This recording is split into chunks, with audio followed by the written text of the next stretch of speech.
Gather round, children, long have to wait. There'll be fun and adventure for all. Story time with Cait. A world of imagination is there for you to take. All you gotta do is listen. It's story time with Cait. It's story time with Cait.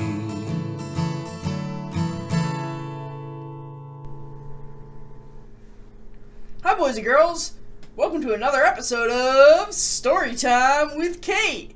That's me!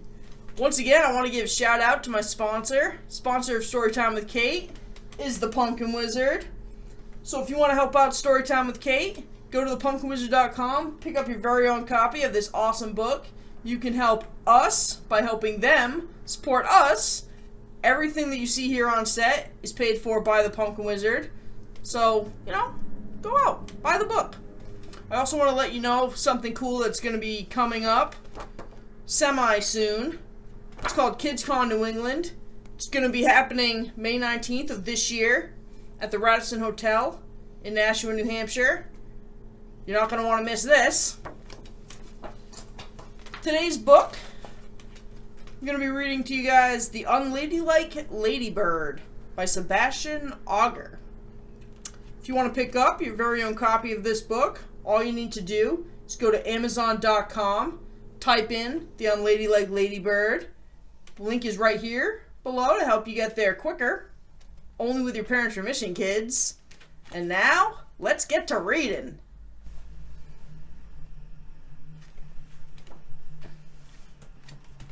From an early age, Layla the Ladybird was unlike most other ladybirds. Her sisters would spend their mornings washing themselves, helping each other polish their bright red wing covers until they glistened in the sunshine. However, the first thing on Layla's mind would be to rush out of the house as quickly as she could to meet up with her friends out in the forest.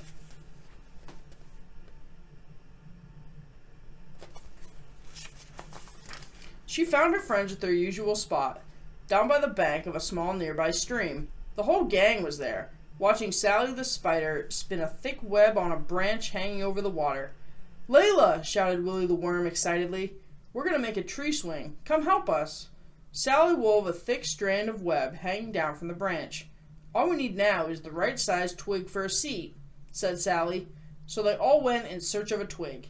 "Found one," said Gary the grasshopper, but his twig was too brittle. It broke apart too easily. "How about this?" said Layla, but her twig was too prickly. It would be too uncomfortable to sit on.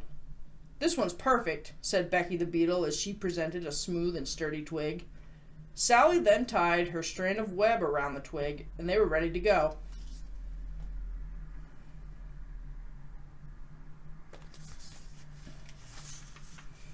Gary volunteered to go first. "This is great. Feels like I'm flying." Next was Willie the worm, who wrapped himself around the twig and was pushed by Becky and Layla. "Higher, higher!" he shouted, but then he lost his grip and flung off the swing and into the stream. The stream was a very dangerous place for Willie, because it was full of fish who loved to gobble up worms for a juicy snack. "Help!" shouted Willie. Layla wasn't very good at flying yet, since she often missed her flying lessons to play with her friends, but she was determined to save poor Willie. Her shiny red-black spotted shell released her wings as she flew up into the air and hovered over the water, grabbing Willie just in the nick of time as a fish jumped up after them. She had never carried anyone while flying before, and Willie was too heavy for her, so they crashed into the wet mud on the riverbank with a splash.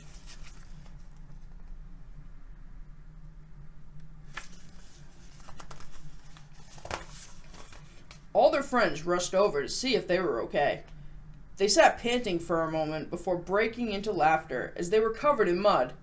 Willie was used to being covered in mud, since he lived underground, but they all helped to clean Layla as best as they could before it was time to go home for the day. Layla's mother wasn't happy when she returned home. "What will we do with you, Layla? All the other ladybirds have been practicing flying. You skipped class again and then come home filthy," she said. "Ladies should wear makeup, fancy dresses, and jewelry, just like your sisters." "I don't care about those things. I just want to play with my friends," said Layla. Her sisters couldn't understand why Layla didn't care about looking pretty and acting like a proper ladybird. "You know, you'll never have a boyfriend if you don't act like a real ladybird, Layla," said Michelle, her older sister. "A boyfriend? I have to act all boring to get a boyfriend? No thanks. I have many friends. I don't need a boyfriend," she replied.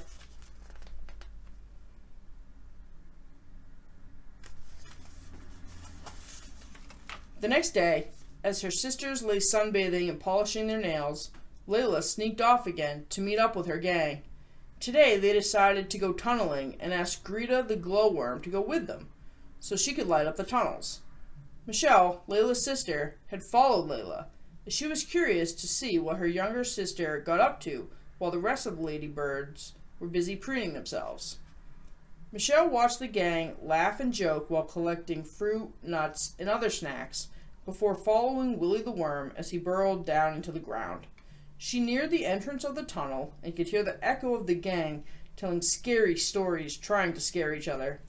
Michelle then went back to meet up with her sisters, but found it boring compared to the fun Layla was having. They were just sat around sunbathing, reading magazines, and talking about boys.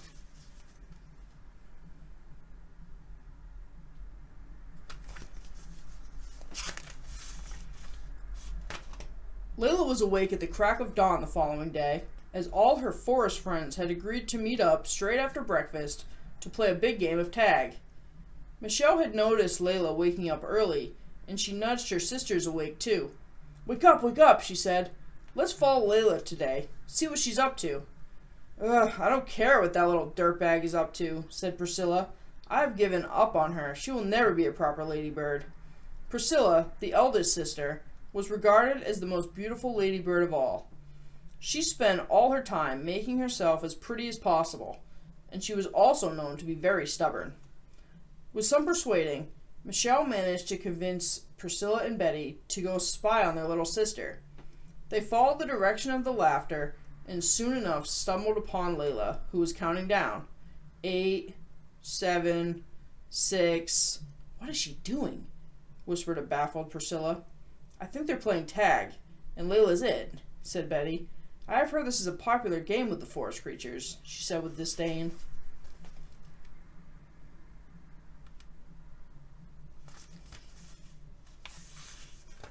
"2, 1, ready or not, here I come," said Layla, searching around the clearing, trying to spot her friends.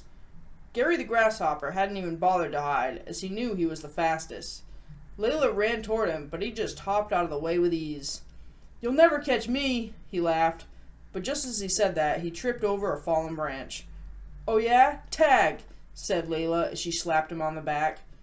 "You're on my team now, let's catch the others." They quickly found Willy the Worm and tagged him. Then Layla chased Sally the spider up a tree and caught her. "Buzz," said Benny the bee as he flashed past Gary.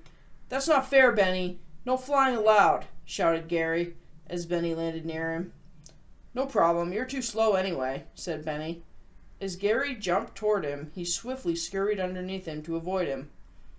"Ha ha, told you too slow," he said, but had failed to notice Willy slithering on the ground, who was able to sneak up to him and tag him.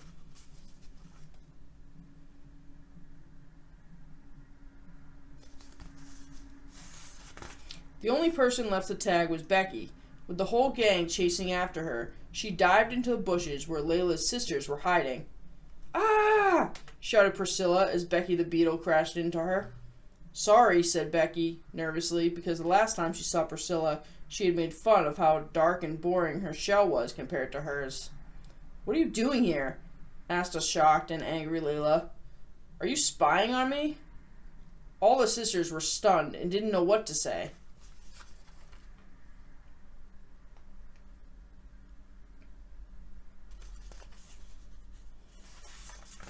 "We, started Michelle before Priscilla cut in. "We wanted to know if we could play too?" she said, while giving a warm smile to Becky. They all joined in, and it was the biggest and most fun game any of them had ever played. After several hours, the whole gang, along with their new members, were completely exhausted. "I've got an idea," said Billy the bee. "You guys grab a leaf and fill it with water from the river. I'll be back in 5 minutes." Billy soon returned with a couple of his bee friends, who were helping him carry a honeycomb. They added the honey to the water, and all enjoyed the sweet, refreshing drink in the shade of a big tree, as they all rested, chatted, and joked together after their long game.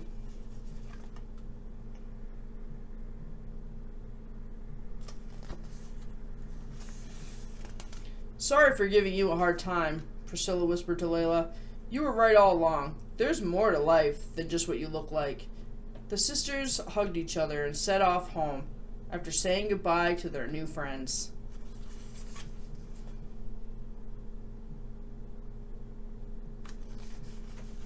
The end.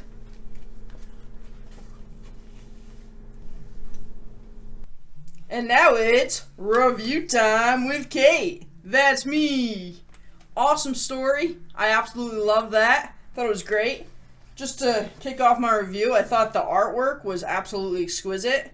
I'd say probably one of the better artists we've seen on the show. I mean, I know I showed you guys all this before, but like, look at that. Isn't that, I mean, that's great. The detail, everything. I just, really, really impressive. So well done.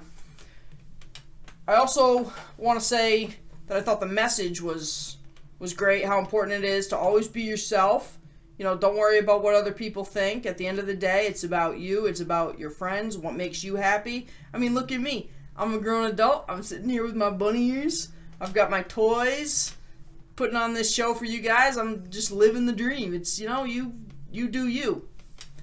I happen to have a second copy of The Unladylike Ladybird here with me today. I want to give it away to one of you guys. All you need to do if you want to win your own copy of this book is comment below, or you can go to my Facebook page. I'll select a comment, and on my next episode, I'll announce the winner.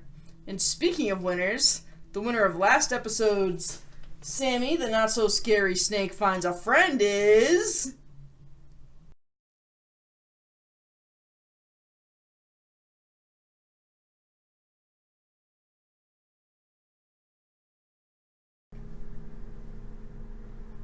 In case you guys haven't noticed, I am wearing bunny ears in honor of Easter, so I just want to say to all of you guys, Happy Easter 2019!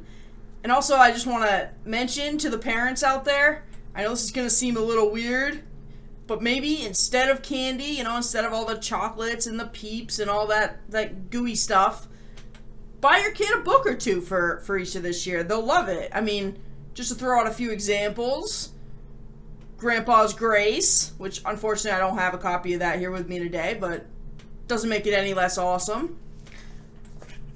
Or The Pumpkin Wizard,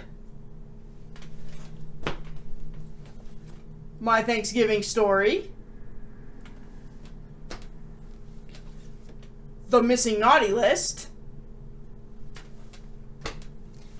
Cave Project, Teach Me Father How to Draw, You Can't Catch Cancer, Crunch Rides to the North Pole, Grumpy Mummy, Sammy the Not-So-Scary Snake Finds a Friend, and my newest favorite, The Unladylike Ladybird. Now, obviously, I don't literally mean that I don't want you to get the kids any candy for Easter. I mean, they're good kids. They deserve it. Get them some candy, too. Just, you know, throw in a book or two as well. They'll love it. I also want to make sure that you all like and subscribe so that you can catch all of my future episodes. Thanks so much for watching. Story time with Cait. That's me.